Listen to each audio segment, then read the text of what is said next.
Imagine cruising down a quiet desert highway, your favorite country tunes humming through the radio, when headlights surge in your rearview mirror and ruthless bikers surround your rig.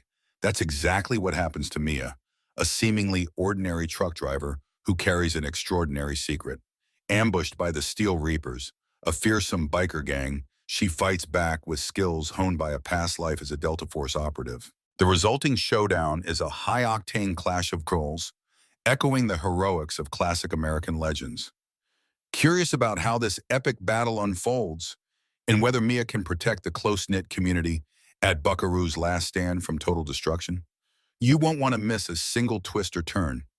Listen to the entire story to discover every intense firefight, every cunning tactic, and every ounce of Mia's resolve. And don't forget to subscribe to our channel so you can stay tuned for more action-packed, inspiring stories from the open road. Mia Brooks gripped the steering wheel of her 18-wheeler as she cruised along a long, unbroken stretch of highway under a dawn sky. The big rig's engine rumbled in harmony with her thoughts, which drifted between the past she had abandoned and the uncertain future that awaited her on the open road. Anyone passing by might have seen only a dusty trucker, baseball cap pulled down low, leaning forward with an air of calm. Yet Mia was no ordinary driver. She was a retired Delta Force operative, a woman whose years of specialized military training had shaped her into someone capable of extraordinary things, and someone who had learned the hard way about the cost of living a violent life. On the radio, a gentle country tune crackled through the speakers, an old Willie Nelson track that added a mellow flavor to the early morning solitude. Out here, the highway felt like home to Mia. She traveled in near anonymity, hauling precious cargo from one corner of the country to another, her name often just another line in a logbook. In truth, she preferred it that way. For over a year, she'd been seeking any version of peace she could find, away from the espionage and covert missions that had nearly consumed her in a past she rarely spoke about. Her next stop was a place called Buckaroo's Last Stand, an unassuming truck stop somewhere in the high desert. Mia had read about it on a trucker's forum. Small diner, decent coffee, a friendly owner. She planned to get breakfast, fill the tank, and maybe stretch her legs before pressing onward to deliver her current load, mainly assorted goods for a small distribution center west of the desert. The job was routine enough, but she was used to expecting the unexpected. As she approached the gravel lot, Mia noticed that this remote outpost hardly seemed bustling. A faded sign reading Buckaroo's Last Stand teetered atop its post. It hinted at some old cowboy flair, but also appeared as though it could topple over in a stiff breeze. The sky behind it glowed a pale orange, the sun inching higher by the minute. Parking her rig in one of the wide spots, Mia shut off the engine and hopped down onto the dusty ground. Her reflection in a window showed the typical road-weary trucker's attire: worn jeans, a plain t-shirt, and a cap shielding eyes that had once been laser-focused on missions around the globe. Despite her nondescript appearance, she moved with a certain fluidity, a habit from her Delta days. Sometimes she caught herself scanning for threats without meaning to, adopting the posture of a soldier on watch. Inside the diner, the smell of bacon and fresh coffee pulled her forward like a gentle summons. Booths lined one wall, a counter with 6 stools occupied the other side, and pictures of rodeos and old ranchers dotted the space. The place was nearly empty this early, aside from 1 or 2 patrons quietly sipping coffee and an older woman in an apron who busied herself behind the counter. This must be Marge, the owner, if Mia recalled the forum chatter correctly. Mia took a seat, exhaling the tension in her shoulders. While she waited for the waitress, a friendly brunette named Carla, she scanned the environment. The large front windows offered a panoramic view of the highway. Beyond them, the high desert stretched endlessly, a panorama of scrub, cacti, and faint mountain silhouettes. The ambiance was almost too peaceful, yet Mia knew better than to be lulled by outward calm. She ordered eggs, bacon, and wheat toast, hoping the meal might steady her mind after countless hours on the road. She had no idea that before long, the quiet facade of this truck stop would be shattered by a gang of outlaws known as the Steel Reapers, men and women who would pick the wrong, ordinary trucker to threaten. By the end of the day, Mia would be forced to confront the pieces of herself she had tried so hard to bury, the instinct to fight and the responsibility to protect innocent lives. Carla, the young waitress, set a steaming plate of sunny-side-up eggs and crispy bacon in front of Mia. "Enjoy, hun," she said with a warm but slightly tired smile. Judging by the circles under her eyes, Carla had probably been working since the early hours. Mia returned the smile, murmuring thanks. Although she planned a quick pit stop, something about Buckaroo's last stand felt welcoming, as if it were a place she could linger for a while, under different circumstances. A few booths away, a weathered rancher nursed his mug of coffee, gaze fixed on some personal worry. Next to him, an elderly couple shared a slice of pie, whispering about scenic routes and local wildlife. Mia recognized the hush of the place. It had an almost timeless quality, reminiscent of small towns across rural America. She understood that a sense of normalcy could be fragile. For many, these roads were just pit stops on the way to somewhere else. But for the folks who lived here, the diner was an integral piece of their world. Midway through her meal, she caught a snippet of the local news playing quietly from a corner-mounted TV. Words like vandalism, gang expansion, and law enforcement presence drifted into earshot. She glanced up, seeing an image of a scowling man with a shaved head, arms folded over a leather vest emblazoned with a skull design. The words "Steel Reapers" appeared in bold letters beneath. Mia felt a subtle chill. Street gangs, biker gangs, and crime syndicates were nothing new to her. She'd seen enough in her old life to know how quickly small communities could be terrorized by violent cliques. Apparently, the Reapers were looking to expand into backcountry routes, prime corridors for smuggling or extortion. She kept her expression neutral, but the mention of a group that used intimidation tactics always pricked her senses. Looking toward the kitchen, she saw Marge appear. The woman was big-boned and carried herself with authority, silver hair pinned back in a bun. She offered Mia a nod of greeting. "Haven't seen you around before," Marge said. "You passing through?" "That's right," Mia replied softly. "I'm delivering goods out west. Thought I'd grab breakfast, maybe a few supplies." She kept it vague.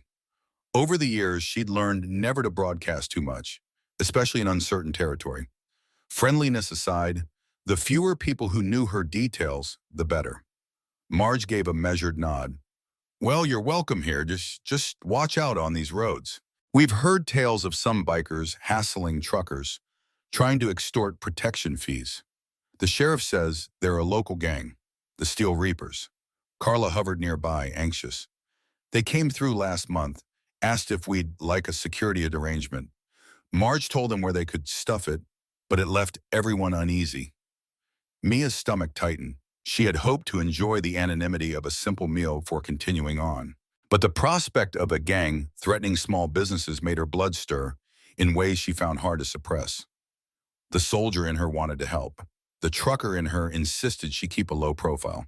Balancing the two was a daily struggle.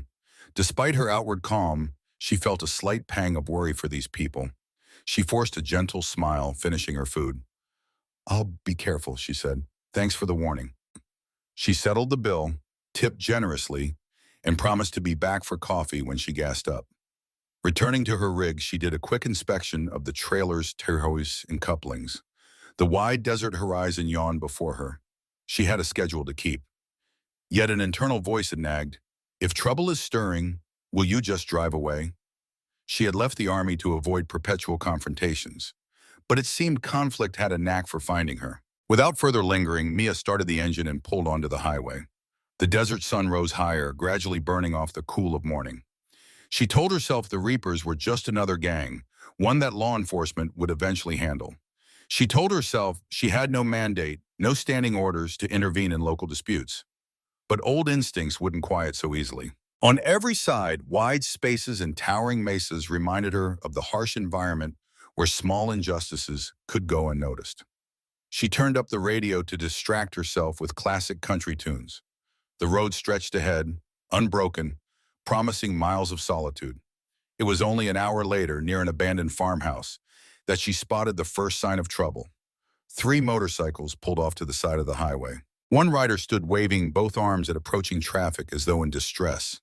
Mia's eyes narrowed. Was this real or a setup? She slowed, scanning the scene with the caution of a trained operative. The ground was dusty, the shoulders wide enough for a vehicle to stop safely. The riders wore leather vests with the unmistakable skull patch. Steel Reapers. Her pulse quickened.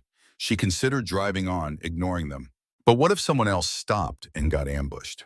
Reluctantly, she braked, setting her hazard lights. She kept the engine running, left the driver's door locked, and opened the passenger window just a crack. A tall man with greasy hair jogged up to the passenger door. "Ma'am, we've got a problem with the engine on one of the bikes," he said, voice dripping with faux politeness. "Think you could help?" Mia noted the second man creeping around the front of her rig. The third lingered behind, arms folded. They were clearly sizing her up. She forced a polite smile. "I'm not a mechanic. Sorry, you should call a tow truck." He gave a scornful half laugh. "Not too many tow trucks out here. How about you let us take a look under your hood? Check your cargo. Maybe we can, figure something out." Her suspicion confirmed. Mia's heart hammered. She recognized the type. Highway bandits posing as stranded travelers, hoping to extort or rob lone drivers. She slid a hand toward the gear shift, her other near the concealed firearm strapped under the console. "You want to fight? You picked the wrong woman," she thought. But outwardly, she feigned patience. "Sorry, I'm on a delivery schedule," she said flatly. "I'll radio for help." Before the man could reply, she hit the gas. The truck rumbled forward, forcing the second man to leap aside. In the rearview mirror, she caught their curses as they kicked up dust and revved their bikes in pursuit. The stretch of highway ahead was long and mostly empty. Few cars at this hour, fewer still in such remote territory. Mia glanced at the side mirrors, seeing the three bikes close in behind. Their engines roared, a predatory sound that reverberated in her chest. She pressed down on the accelerator, the big rig surging forward. Heavy though it was, her truck could muster decent speed on a flat stretch. But motorcycles could maneuver more easily, especially if they tried to box her in. Heart pounding, she fought off the urge to confront them head on. In the Army, she'd learned that controlling the battlefield, its angles, cover, and escape routes, was crucial. Out on this open highway, her rig was both an advantage and a liability. She flicked her gaze to the GPS. The next town was still many miles away. No immediate help would appear. As if on cue, one of the bikes revved louder and sped up along the passenger side, leveling with her window. The man with greasy hair pointed a revolver at the glass, face twisted in a sneer. Mia's pulse slammed. She had firearms of her own, but drawing one while steering an 18-wheeler at high speed was risky at best. She needed a better plan. With practiced precision, she jerked the wheel slightly to the right. The truck lurched, forcing the motorcycle rider to back off or risk being clipped. He veered away, shaking his fist in rage. A second rider approached on the driver's side, brandishing a chain. The third lingered behind, perhaps waiting for an opening. Mia realized they might aim to pop the tires or break the windows, then force her to stop. She decided not to let them coordinate freely. Bracing her grip, she slammed on the brakes, an abrupt maneuver for a vehicle this heavy. Air hissed, tires screeched. The trailing bike nearly rear-ended her trailer, swerving at the last second. Screams of anger rifted through the air. The sudden deceleration gave her a moment's advantage. She jammed the accelerator again, causing the big rig to roar forward, leaving one rider behind while the other two struggled to regroup. Her CB radio crackled in the background, a trucker's channel that might be her best hope of calling for assistance. She grabbed the microphone with her free hand. "Any drivers out there on Highway 18? I have a biker gang in pursuit requesting help," she said tersely, giving approximate mile markers. The line answered with static. Then a faint voice responded, "Copy that, driver. Local sheriff's dispatch might hear this. Hang tight." Grimly, Mia hoped the law would arrive in time. Yet experience told her that remote counties often took too long to respond. She refused to be a victim. She considered the sidearm under the dash, but any shooting from the truck's cabin would be dangerous, especially at these speeds. Another idea surfaced. She could try to outmaneuver them, lead them to a place where the advantage was hers. Up ahead, she spotted a sign for an old rest area and scenic overlook. The road wound through a slight pass bordered by rocky outcroppings. If she could get them onto narrower roads, they might have fewer angles to attack. Mia steered toward the exit ramp, hearing the bikes thunder behind. She prayed the rig wouldn't roll if she took a sharp turn, but she had no better alternative. The big rig groaned as she veered onto the exit, the trailer swaying. For a tense moment, she thought it might jackknife, but her years of driving kicked in. She stabilized the wheel, sending a plume of dust into the air. Two of the bikers followed. The third lingered on the main highway, perhaps uncertain. Mia's lips thinned into a determined line. If she split them up, she could deal with fewer opponents at once. Slowing to navigate the winding side road, Mia spotted a vantage point where she could pull over with the truck's broadside facing the approach. A battered restroom building in a small, empty parking lot offered minimal cover, but it was better than being stuck in open lanes. She brought the rig to a screeching halt, unbuckled, and reached for her sidearm. Her breath came in sharp bursts. Within seconds, two motorcycles roared up the exit ramp. Dust clouded their arrival. Mia jumped down from the Toyota and dashed behind the trailer, pressing her back against its metal flank, pistol in hand. The sun's heat radiated off the desert floor. She heard the bikers shouting to each other, boots crunching on gravel. If they tried to come around either side, she could at least see them first. A female voice barked an order. "Spread out! She can't hide forever." That was unexpected. Mia peered around the corner of the trailer. One rider removed her helmet, revealing a shaved patch of hair and a skull tattoo on her neck. The other was a lanky man hefting a chain. Mia's mind raced. She wanted to avoid lethal force, but these people had already threatened her with a gun. She had little choice if they pushed the confrontation. Her heart hammered as the tension rose, the dryness of her mouth reminding her this was no simple scuffle. It was a life-or-death predicament. Taking a calming breath, she prepared to demonstrate precisely why her old Delta Force squad had nicknamed her Shadow Swift. The soldier who moved faster than the enemy could react. A swirl of dust kicked up around the truck as the pair of bikers advanced. Mia crouched against the trailer, listening intently for their footsteps. The female biker with the skull tattoo circled around on the left, while Chain Guy took the right, presumably aiming to trap Mia in the middle. Her grip on the pistol tightened. She didn't want to fire unless absolutely necessary, but their aggressive approach made negotiations unlikely. Her mind flickered to the fleeting comfort of the diner that morning. The smell of coffee and bacon, Carla's worried eyes, Marge's determination. These people were the kind who got hammered by extortion from gangs like the Steel Reapers. Mia's own precarious situation brought it all into stark relief. If they would attack a well-armed trucker, they'd certainly terrorize unprotected locals. A voice cut the tension. "Come on out, girl," the female biker called, footsteps crunching closer. "Drop your gun and we'll go easy on you. We just want your cargo. No one has to die."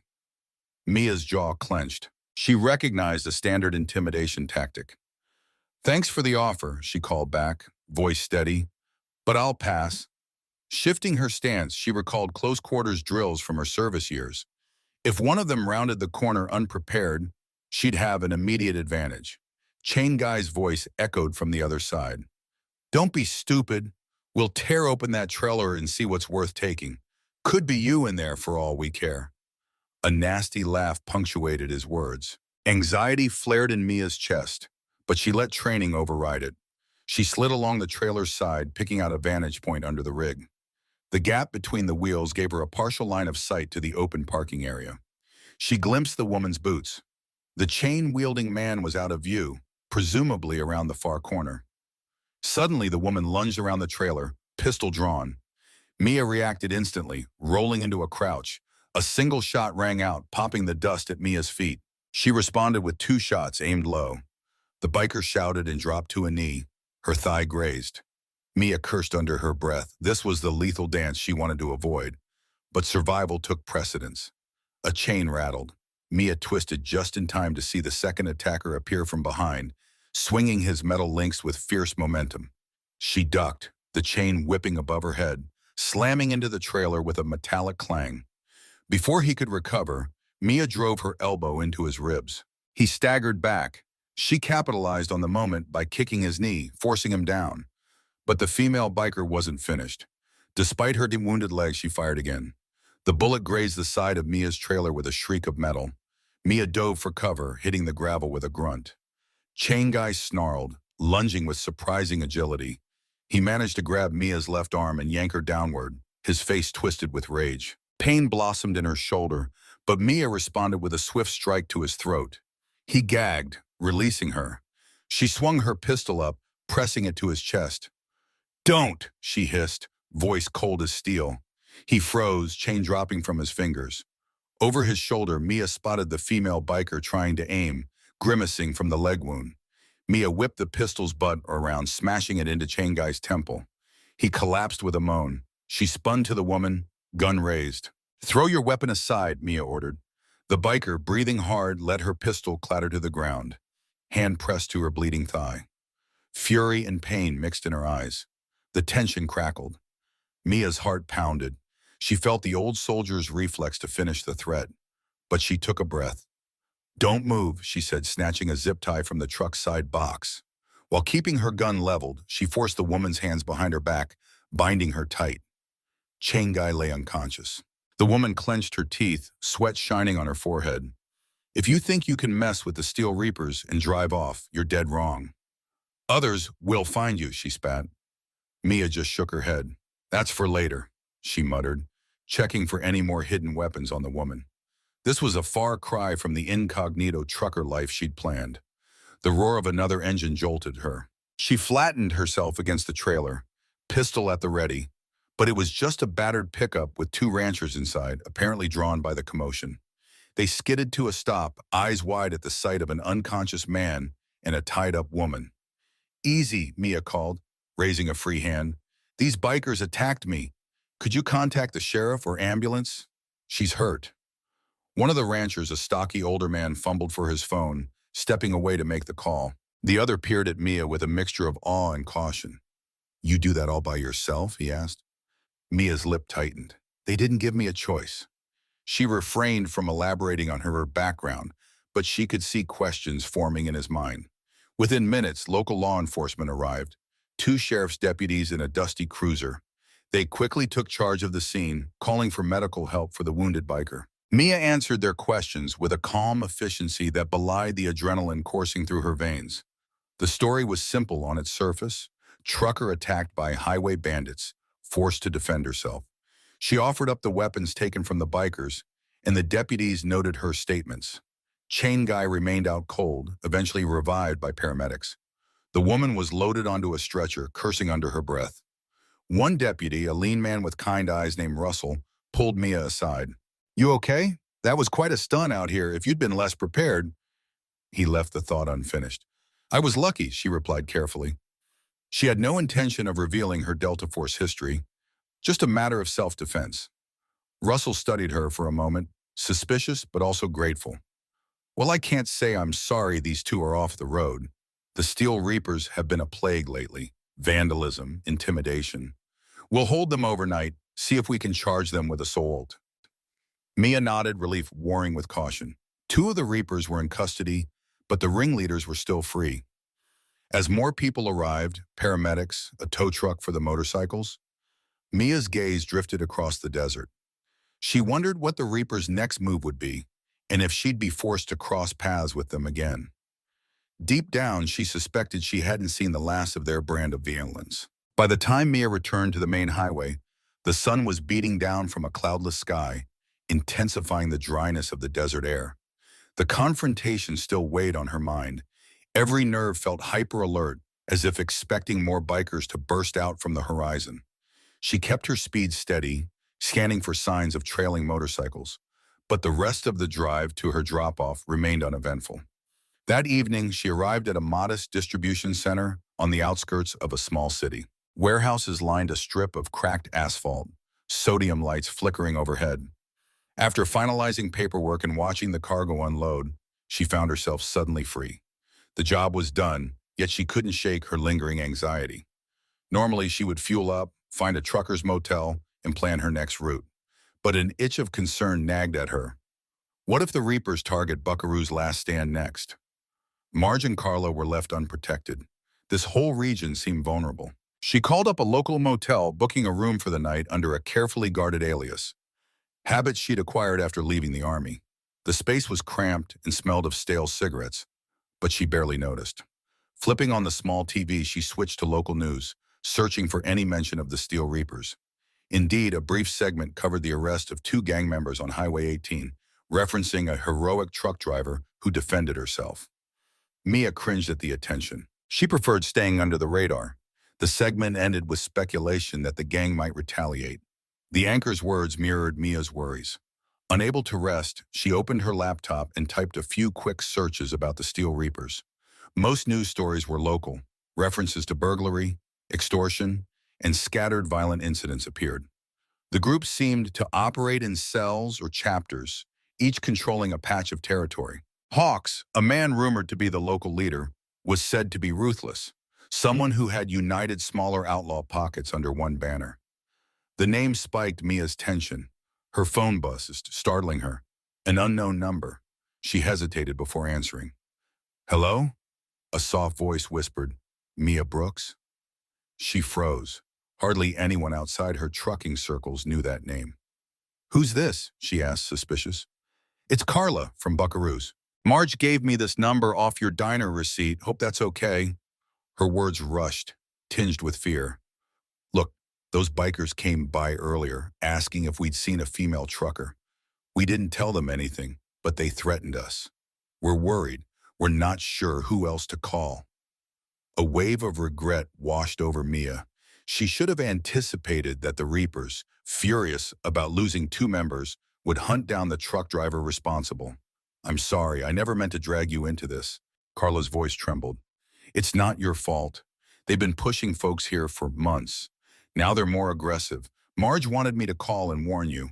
She also wanted to know if maybe you could come by. The sheriff is doing his best, but we all feel safer if you're around." The plea in Carla's tone hit Mia hard. I... Mia paused, torn between safeguarding her anonymity and helping. These were good people just trying to run a diner, not pick fights with criminals. "Are you sure? I don't want to bring them down on you any further." Carla gave a weak laugh. "They're already fixated. Maybe if they see you again, they'll think twice." She hesitated. "But if you're busy or it's too dangerous, we understand." Mia rubbed her eyes, the stress of the day heavy on her. She had walked away from countless places, but this time felt different. She couldn't ignore the responsibility her skill set implied. "All right," she said softly. "I'll come by tomorrow. Please keep your doors locked, and don't confront them on your own." Carla sighed in relief. "Thank you. We really appreciate it." After the call ended, Mia spent a long time staring at the ceiling. Memories of covert missions haunted her. She had joined the Army at 19, drawn by a sense of duty, and after years of intense training, she made it into Delta Force, the apex of special operations. She had left that life behind due to moral exhaustion and personal tragedy. Now she was on the brink of jumping back into conflict, albeit on a smaller scale. The difference was that this time she wasn't under official orders or government cover. She was just Mia, an ex-soldier with a rig and an unsettled moral compass. Eventually she slept fitfully, waking before dawn to pack her gear and check out of the motel. The rig's engine growled in the pre-dawn hush. She typed Buckaroo's last stand into her GPS. The distance wasn't far, 2, maybe 3 hours back across the desert. With every mile, tension churned in her gut. She vowed not to stay longer than necessary. She'd give Marge and Carla some advice, show a presence, and hopefully keep the Reapers off their backs long enough for law enforcement to act. Then she would move on.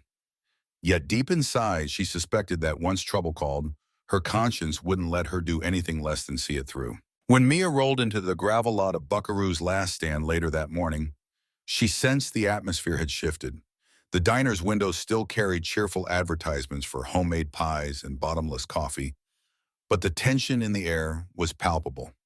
Only a handful of vehicles occupied the lot: a rusted pickup truck, a couple of sedans, and the old station wagon belonging to Marge.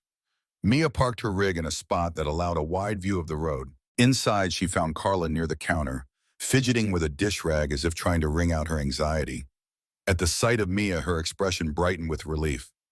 "Thank goodness," she whispered, beckoning her over. Marge emerged from the kitchen, wiping flour-dusted hands on her apron. Instead of the warm greeting of days past, her eyes were lined with worry. "They came again last night," she said. 4 bikes. Drove circles around the diner after closing, revved their engines, shouted insults. We called the sheriff, but they never came inside, left when the patrol car finally arrived."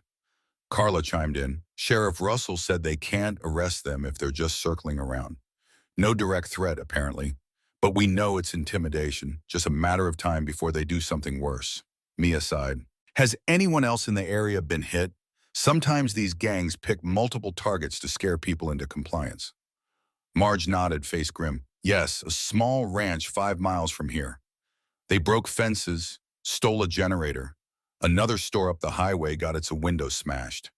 They're trying to choke us economically to make us yield to their terms. The hammered frustration in Marge's voice reminded Mia of war-torn villages overseas, civilians caught in crossfire, forced to bow to whichever militant group arrived first. The notion that such intimidation thrived on American soil made her jaw tighten. You said you wanted my help, she said quietly, meeting Marge's gaze. But I'm just one person. What do you have in mind? Carla threw her dish rag on the counter. We have a small group of locals who meet once a week to talk about security, like a neighborhood watch, but unofficial. They'd love to hear from someone with real experience. Maybe you could teach us how to protect ourselves without getting killed. Mia's chest constricted. She'd spent her last army years training units in conflict zones, but never expected to do the same in a rural U.S. diner. Yet these were decent people, cornered by predators. I can share some tips on personal safety, perimeter checks, how to use phones and cameras effectively, she offered. Beyond that, if trouble comes, I'll do what I can. Marge's shoulders sagged in relief. That's more than we hoped. She gestured to a pot of coffee.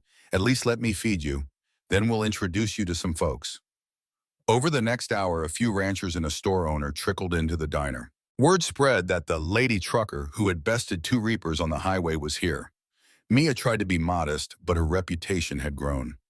People looked at her with a mixture of admiration and desperation. They told stories of menacing bikers demanding protection fees, local law enforcement being too thinly stretched, and silent nights disrupted by roaring engines. One rancher shook his head gravely. They say the reapers want this corridor for a pipeline of contraband, drugs, stolen goods. Our truck stop is the perfect midpoint. If Marge won't sell or pay them off, they aim to run her out of business. Underneath her calm exterior, Mia felt anger bubbling. These folks just wanted to live quietly, and she despised bullies. She laid out a basic plan for improved lighting around the diner, asked them to note suspicious behavior, and suggested they form a phone tree for immediate alerts. It wasn't an overnight solution, but it would help if the reapers tried anything else. Yet as the small gathering dispersed, Mia noticed apprehension in their faces. These were regular citizens, ranchers, shop owners, waitresses, no real fighters among them. Against a violent biker gang, would a phone tree and floodlights be enough? She decided to stay the night, sleeping in her truck. She wanted to be on hand if anything happened. As dusk fell, she parked the rig in a corner of the lot with the trailer angled to block easy entry. Over the CB radio, she heard chatter from fellow drivers about those punks on bikes harassing nighttime traffic. She called the local sheriff's office to give them a heads up, but the dispatcher sounded harried, saying they only had 2 cars available at a time. The desert wind picked up after sunset, whistling around the diner. Mia paced the gravel, scanning the darkness. She had changed into black cargo pants and boots, a sidearm holstered discreetly at her hip. Around midnight, she heard the distant rumble of engines. Her heart jumped. Then, nothing. Nothing. The sound faded away. By dawn, no bikers had shown up. The diner reopened at 6:00 a.m. to a relieved but cautious staff. Mia couldn't linger indefinitely, though. She had bills to pay, cargo to haul. The next day, Carla approached her with a grateful hug. Thank you for staying. We all slept a little easier knowing you were here, she said, voice hushed. Mia nodded, forcing a reassuring smile. Deep down, she feared that once she left, the Reapers would sense weakness and double their intimidation. Unless the sheriff could stage a broader crackdown, this was only a temporary fix. What Mia didn't know was that the Reapers, under new orders from higher up in their chain, were already preparing a far more vicious assault, one that would test her skills to their limits. The following week passed with uneasy calm. Mia took on another short hauling job that looped her through neighboring counties. Each night, she checked her phone for messages from Carla or Marge. Sometimes Carla would call just to say things were quiet, but she always sounded on edge. The Reapers were an ever-present specter hanging over the region. In minor incidents, broken windows, slashed tires, stolen livestock, still occurred. Despite her best efforts, Mia couldn't fully detach. She felt the tug of loyalty to buckaroos. One evening, while resting at a faraway truck stop, she dozed off in her rig and had a nightmare. The diner's neon sign flickered, replaced by the glare of headlights as a swarm of motorcycles descended. She jolted awake, breathing heavily. "I can't keep ignoring this," she muttered. 2 days later, she wrapped up her job early. Without a solid plan, she pointed the rig back toward Buckaroo's, worried that she'd find it in flames. As if on cue, while still an hour out, her phone rang with a frantic call from Carla. "They're here, 15 or more bikes," she gasped. "They're on the road heading this way. Marge is inside the diner with some customers, and we can see them from the windows. Mia, I'm scared." Mia's pulse surged. "Stay calm, lock the doors, get everyone to the back if you can." She floored the accelerator, the truck's engine roaring in the desert stillness. "I'll be there as soon as I can." Time stretched painfully. Each minute felt like an hour as she barreled down the highway. She toggled her CB radio to emergency channels, calling out for help, urging any local drivers or the sheriff's department to respond. Static was her main answer, with occasional scratchy replies that a few units would converge. But given the Reaper's manpower, it might not be enough. By the time she arrived, the scene was every bit as chaotic as she feared. A cluster of motorcycles formed a semicircle in the diner's lot, engines revving menacingly. Their headlights blazed, focusing on the building's front windows. At least a dozen Reapers loomed outside, some holding bats, chains, and a few firearms. Mia parked her rig at the edge of the property, taking in the vantage. The open desert around them offered little concealment. It was a standoff waiting to erupt. One biker, presumably a leader, shouted insults through the open air. "You think you can call the cops on us, old lady? You think we'll let a truck stop stand in our way?" Another smashed a diner window with a metal pipe. Glass clattered and Mia's stomach lurched, imagining Carla and Marge huddled behind the counter. Grim determination set in. She grabbed her sidearm, double-checked the chamber, and stepped down from the cab. Adrenaline sharpened her focus. The sun was sliding below the horizon, painting the desert in reds and oranges. Perfect time for predators to strike. She advanced slowly, calling out, "Back away from the diner!" All eyes turned to her. A tall man with tattoos snaking up his neck pointed a shotgun at the sky. "Oh, look who showed up," he sneered. "You must be the trucker who put our friends behind bars. Thought we might see you again." Mia kept her weapon low but ready. "This ends now," she said, voice tight. "You leave these people alone, or you answer to Mia Itaiti Usanahemi and the law." She felt the dryness in her throat. Facing a dozen or more armed bikers in an open lot wasn't exactly a Delta-sanctioned mission, but the principle was the same. Control the angles, protect civilians, neutralize threats. A few Reapers barked laughter. One revved his engine, inching forward. "Law? The sheriff can't protect you. We own this county now." Suddenly, a gunshot rang from somewhere behind the bikes. A single bullet zipping overhead, burying itself in the diner's wall. Mia dove to the side, pressing herself behind the massive front tire of her rig. Chaos broke loose. Half the bikers fired at the diner. The rest turned toward Mia. She knew Carla and Marge were likely crouched below the windows, in danger from stray rounds. She had to draw them away. Gritting her teeth, Mia aimed at the nearest motorcycle, squeezing off 2 shots into the front tire. It blew with a sharp pop, flipping the bike over. The rider sprawled onto the gravel, cursing. This had the desired effect of redirecting attention. 2 Reapers peeled away from the building to charge at her, guns raised. She ducked behind her truck's engine block, bullets pinging off the metal. Her mind flicked through combat protocols. Keep moving, deny them an easy target, wait for them to make a mistake.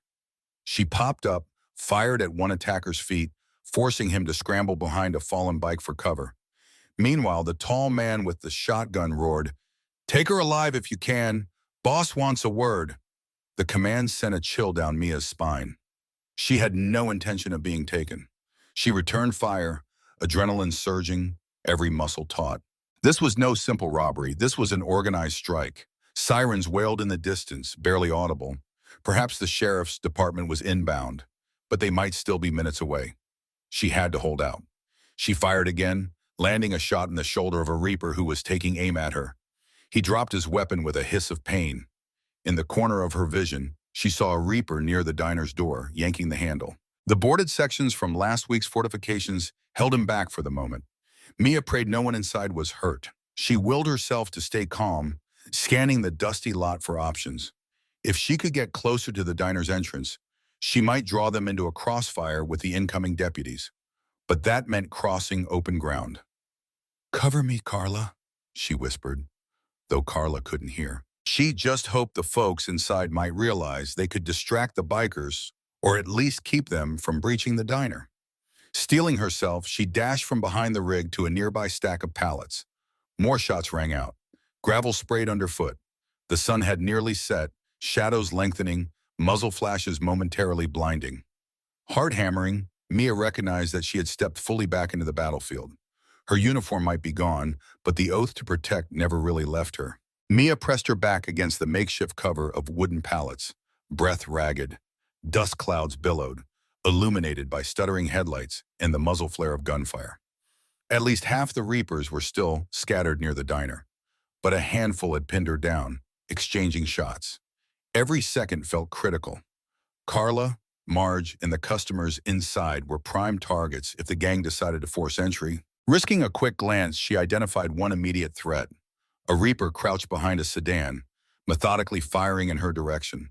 Another advanced along the diner's wall, presumably hunting for an unbarred window. She swallowed hard. Keep them busy. Keep them off the diner. She rose, pivoting around the pallets to take aim. Her bullet cracked the sedan's windshield, forcing the hidden shooter to duck. Chaos was absolute. Engines revved, men shouted, the air smelled of spent gunpowder. Mia had been in firefights in foreign countries, under the mantle of military orders. But this was different. Civilian territory, no backup squad. She could almost hear her old Delta commander's voice in her head. Adapt, improvise, overcome. A burst of rifles from the far side told her the Reapers were attempting to flank. She checked her magazine, only a few rounds left. She needed to conserve ammo and find a safer vantage. In the growing darkness, it was easy to lose track of how many enemies were still in play. She ducked, reloading quickly, chest tight with the knowledge that if she ran dry at the wrong moment, she was finished. Her radio, still tuned to the local emergency channel, crackled from the truck's cab. She caught the faint voice of a deputy. "We're coming in hot, but we need backup." Shots fired at Buckaroo's last stand. The Reaper seemed aware too, because a tall figure barked, "Finish up or scatter! Cops are nearly here." Mia took advantage of the momentary lull. She advanced to a battered dumpster closer to the diner, ignoring the sting of gravel scraping her knees. The swirl of headlights flickered across the scene. She glimpsed a Reaper sprinting for his motorcycle, possibly deciding to bail out. Another turned to follow, shouting at his pals to retreat. But not all of them were leaving. 4 or 5 seemed determined to push inside the diner, still hammering at boarded windows. Fear and fury mingled in Mia's mind. She couldn't let them break in. She sighted along her pistol, took a calming breath, and squeezed the trigger. One man yelped, dropping a metal pipe. Another spun to face her, raising an automatic weapon. She dove, heart pounding, as a volley of bullets ripped the night. The dumpster rattled with impacts. Shouts from inside the diner told her some rounds might be penetrating the walls. They might kill someone if this continues. Summoning every ounce of her training, she scrambled around the dumpster's edge to flank the gunman. He was reloading. Her chance. She lunged, gripping the side of his weapon, deflecting the muzzle away from the diner. He growled, swinging a punch. She ducked, delivering a knee to his gut. He staggered. She twisted the rifle free, tossing it aside. In a swift motion, she struck with the butt of her pistol, dropping him in a daze. But as soon as he hit the ground, she heard another approaching. She spun, too late. Something hard cracked against her shoulder, sending her reeling. Pain flared. Disoriented, she fought for balance. The new attacker, a barrel-chested Reaper wearing a bandana, raised a crowbar. She barely managed to raise her arm in defense. The metal slammed against her forearm with brutal force. Pain roared up, but her grip on the pistol held. She pulled the trigger blindly, a wild shot that whizzed past him. He roared, raising the crowbar again. A sudden flash of headlights swept across them. The roar of an approaching engine cut the chaos. Mia glimpsed red and blue lights among the dust. Sirens. Deputies have arrived. Her attacker froze momentarily, caught between finishing her and escaping. She seized the moment as Baum, lashing out with a low kick that toppled him backward. As he fell, she scrambled away, panting. Three sheriff's cruisers screeched into the lot, doors flung open, deputies taking positions, shouting commands. Freeze! Drop your weapons! Some reapers sprinted to their bikes, engines revving. Shots cracked again. Mia shielded her head as fleeing bikers peeled out, tires spitting gravel. A deputy's shotgun boomed. Another reaper dropped his weapon and raised his hands, evidently deciding not to risk a death sentence. The sirens mingled with the stench of gunpowder, oil, and blood. Mia forced herself upright, ignoring the throbbing in her shoulder. She saw a few reapers pinned to the ground by deputies, while others roared off into the night, presumably retreating. For a moment, it was all flashing lights and urgent voices. Then the sight of the diner's front door bursting open nearly brought tears to her eyes. Carla and Marge stepped out carefully, checking that it was safe. Marge's face was pale, her mouth open in shock at the sight of bullet holes and broken windows. Carla rushed forward, eyes brimming with relief. Mia, oh God, you're hurt. She tried to support her, noticing the bruises and welts. I'm okay, Mia managed, though her arm felt like it was on fire. She took in the aftermath. At least 3 reapers detained, 2 unconscious or wounded. A few had escaped. The entire front parking lot was littered with shattered glass, bullet casings, and a collapsed motorcycle. Deputies barked instructions to the detainees, reading them their rights. Ambulances arrived in a flurry, medics jumping out with stretchers. Sheriff Russell, sweat lining his brow, surveyed the scene with grim efficiency. Spotting Mia, he approached. You did a hell of a job holding them off. Could have been worse if they'd gotten inside. He sighed. We'll try to track down the ones who fled. Mia nodded numbly, adrenaline fading, leaving behind tremors and stabs of pain. Thanks for getting here, she said simply. He gave a small, sad grin. We do what we can. It's getting real out here.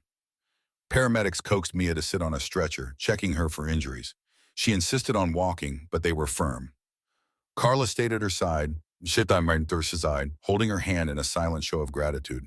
Marge stood back, gazing at her bullet-riddled diner with tears in her eyes. They nearly destroyed us, she muttered, voice trembling with both anger and relief. But we're still here. Mia realized that while some reapers were captured, others remained free, including whoever was truly in charge. The local chapter might be crushed, but the entire gang was bigger. This might be the start of a broader conflict. Yet for tonight, Buckaroo's last stand had survived the worst assault it had ever seen, thanks in part to a female truck driver with concealed Delta Force skills. The final showdown was still to come, but at least the diner and its people were safe for the moment. 2 days after the shootout, the parking lot was tidied up. Broken glass had been swept away, bullet holes patched, and the diner's signs still glowed each evening. Locals pitched in to help Marge replace windows and repair the battered door. Sheriff Russell maintained a rotating patrol, ensuring the Steel Reapers who fled couldn't regroup and launch a second attack. The few captured Reapers were held at the county jail on a laundry list of charges: attempted murder, illegal firearms, property damage. Mia, bandaged and bruised, stood by one of the newly installed windows, gazing at the highway outside. She was under strict orders from the local clinic to rest her shoulder, but rest did not come easily. At times, she felt a surge of pride that the people here considered her a hero.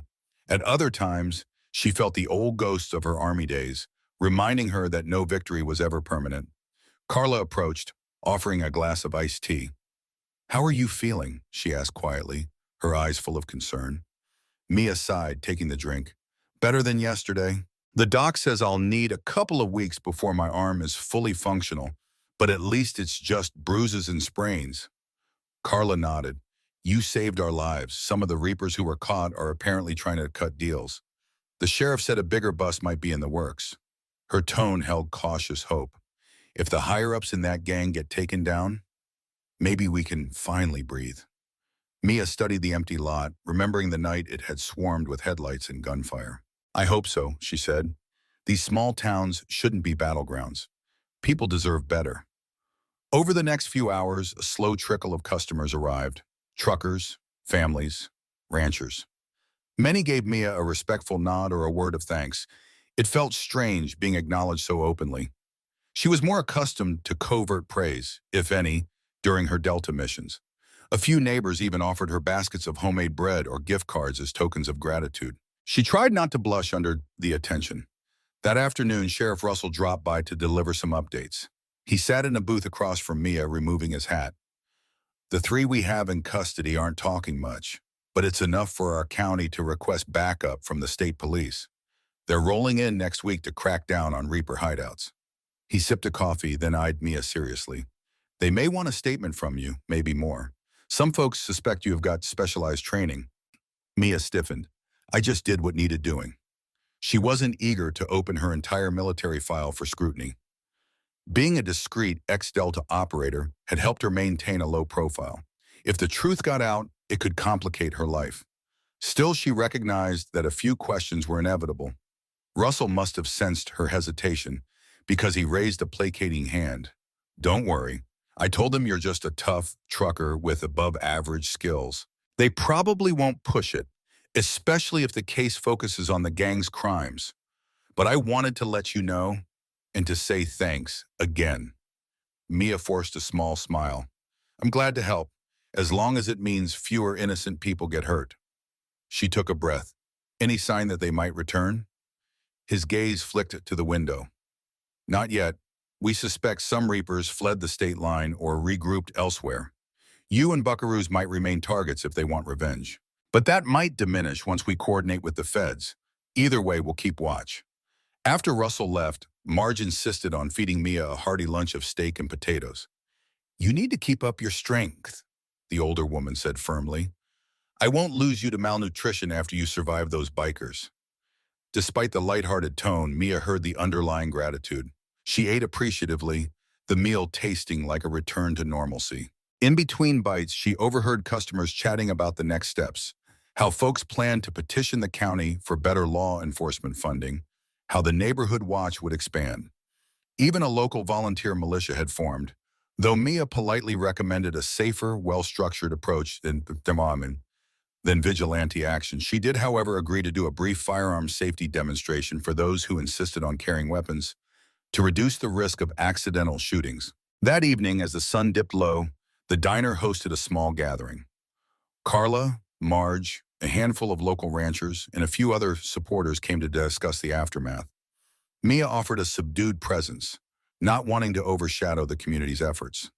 The talk turned from fear to possibilities, ways to strengthen the area, fix neglected roads, watch each other's properties.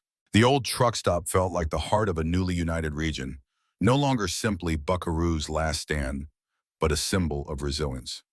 Mia stood off to the side, leaning against the wall so she could rest her sore shoulder. A warmth spread through her that she hadn't felt in years. Protecting these people wasn't just about fighting criminals, it was about giving them room to breathe and live freely. For a soldier who had lost faith in certain aspects of her old missions, seeing the tangible results of saving a small community felt deeply meaningful.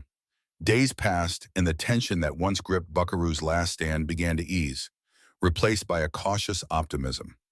Patrol cars swung by more often, brightening the sense of security. Rumors surfaced that the state police had busted another Reaper stash house a few towns over, confiscating illegal firearms and contraband. The top ranks of the gang seemed to be in disarray, with some chapters distancing themselves to avoid the heat. Marge and Carla opened the diner at its usual early hour, the neon sign shining like a welcoming beacon against the desert dawn. One morning, as Mia sipped coffee at the counter, Carla nudged her gently. We were thinking maybe we could host a community barbecue out back next weekend. A way to celebrate that we're all still here, that we're safe, and that we stood up to them together. Would you come? Mia felt her chest constrict with a surge of unexpected emotion. She had spent years drifting, delivering cargo, always telling herself she had no home. Yet something about Buckaroos made her question that assumption. I wouldn't miss it, she replied softly. Throughout the following week, a transformation took place. Volunteers hung lights around the diner's back lot. Tables were set up under the open sky. Families brought potluck dishes, fried chicken, potato salad, homemade pies.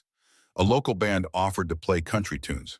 When the evening arrived, Mia was astounded to see cars and trucks filling every corner of the lot, neighbors arriving from miles away. Standing near a makeshift stage, Carla tapped a microphone. "We want to thank everyone who came tonight. Not long ago, we felt scared to open our doors. But thanks to the effort of all of you, and especially one special trucker, we're able to gather safely." Applause rippled through the crowd. Mia, leaning against a fence post, tried to disappear into the shadows. Despite her usual discomfort with public praise, the sight of families and friends laughing, sharing food, and feeling free again warmed her. Marge signaled for her to step forward. "Don't be shy, honey," the older woman called. "You earned this." Caught off guard, Mia approached the small stage. The crowd parted, offering respectful nods and cheers. She cleared her throat, searching for the right words. "I'm not much for speeches," she began. "I'm just glad everyone's okay. And I'm glad the Reapers learned they can't stomp on this town without facing the consequences of good people standing up." She paused, meeting the eyes of those around her. "You all, working together, did more than I did. I was just lucky to be here at the right time." The applause that followed was more than just polite. It carried genuine gratitude and relief. Mia stepped down, heart thudding. Carla patted her shoulder. "You see? That's what you gave us, hope."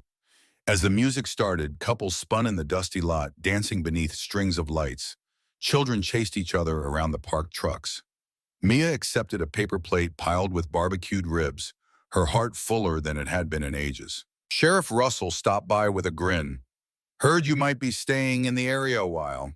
She glanced at her rig, parked at the periphery. "I still have a license and need to earn a living," she mused. "But maybe I'll keep Buckaroos as my home base." The idea sounded less foreign than before, like an actual possibility. She could run deliveries and always return here, to a place that offered more than just coffee and fuel. Somewhere she was truly needed. Later that night, after the festivities died down, Mia found a moment alone. She walked a short distance into the quiet desert where the sky was a tapestry of stars. She stared upward, recalling missions half a world away, the echoes of lost friends and the adrenaline that once defined her life. Now the adrenaline was still there, but it served a different purpose, not state secrets or covert objectives, but real people who appreciated her help. In the distance, the soft glow of the diner's lights beckoned her back. Buckaroo's last stand would be there in the morning, frying up bacon, pouring coffee, greeting travelers, living life.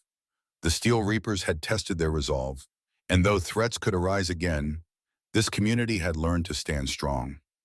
And Mia, once a solitary figure haunted by the past, had found a piece of herself in the process. She exhaled, letting the desert breeze carry away her lingering doubts. Tomorrow she'd probably fix a portion of the diner's fence or help Lester the mechanic with some deliveries. She might even haul a shipment of produce from the next county. Yet in that routine, she had discovered a quieter heroism, the courage to belong, to protect, and to accept the gratitude of those who saw her for what she truly was. In the final hush of night, as she turned back toward the diner, Mia Brooks, a retired Delta Force operative and now a beloved member of a rural roadside stop, smiled. Somewhere between her old identity and her new life, she had forged a path that honored both. If the Reapers or any other threat came knocking again, she'd be ready. Because sometimes a hero really does wear blue jeans, drive an 18-wheeler, and call a humble diner her home. Now that the dust has settled, Mia's remarkable journey reminds us that true heroism often emerges from unexpected places. Through her unwavering courage, she not only defended Buckaroo's last stand from ruthless outlaws, but also rediscovered the sense of belonging she'd been missing. In a world where intimidation can spread like wildfire, Mia's actions show how one person's resolve can inspire an entire community to stand up and fight back. Ultimately, this isn't just a story about toppling a biker gang. It's about unbreakable bond, everyday bravery, and the power of second chances. By merging her Delta Force training with her compassionate spirit, Mia proves that the strongest weapon against tyranny is unity. If this uplifting conclusion struck a chord with you, let us know in the comments. Share your thoughts, ask questions, and join the discussion on the enduring themes of justice, resilience, and community spirit. And of course, don't forget to subscribe for more gripping stories coming your way soon.